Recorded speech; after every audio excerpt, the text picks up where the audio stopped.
a Kwankwasiya Media Awareness muna tare da Honorable Alhaji na Goda.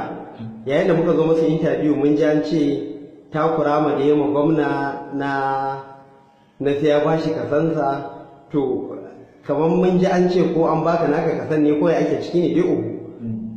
Na'am. Assalamu alaikum wa rahmatullah. Sunana Alhaji na Goda tsohon SA Gawa. Na fita daga tsarin nan na gargajiya butulci saboda butulcin da aka yi wa injiniya Muhammad Rabi Kwankwaso.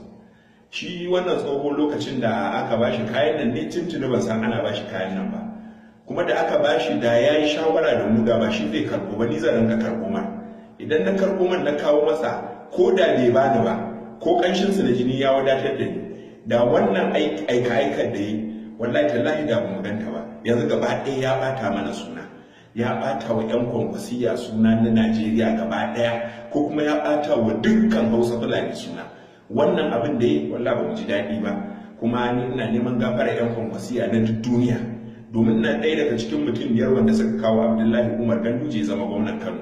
Ni ma ban ci komai ba, bai bani komai ba, ya kai ni kabari ina kullum sai na ga gawa. To yanzu ka ga da na fito daga harkar gawan nan ban ci komai ba, to ai yanzu kana gani na ka ga nan tas Allah ya taimake ni.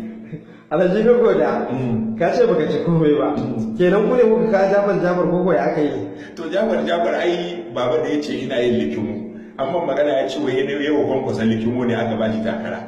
To yanzu baba ka ce in ya isa yin likimu, wallahi kana ce ina yin likima, in ka ce Jafar ko Jafar ka ce, billahi la zai so wannan Abuja zai tashi. Yanzu ba gashi mun zo shigewa ya zo shigewa ba, wai dole shi duk inda kake sai ya rinka zuwa yana yi mana leken asiri. Kai zaman ka fadi da yadda Allah sai mun karɓi gwamnatin nan mun bawa abayin Allah su ya yadda.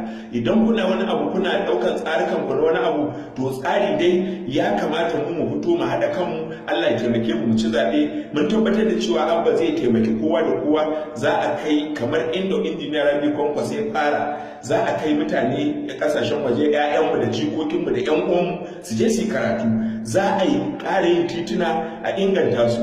Ka duba wani abin lalacewa wai a yau, saboda an raina mana hankali ma mai da mu sai in abin da muke ba. Da ba a kunna fitilun nan a jihar Kano, wai yau sai aka kunna su da rana. To me fitila za ta nuna wa wani abu mutum da rana?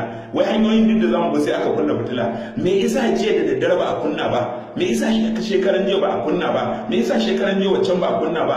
Saboda kun raina mana wayo. Yanzu kun kunna fitila wai da rana, wai sabis kuke. Wallahi ba sabis din da kuke ba kana so ba ka so sai ka tafi.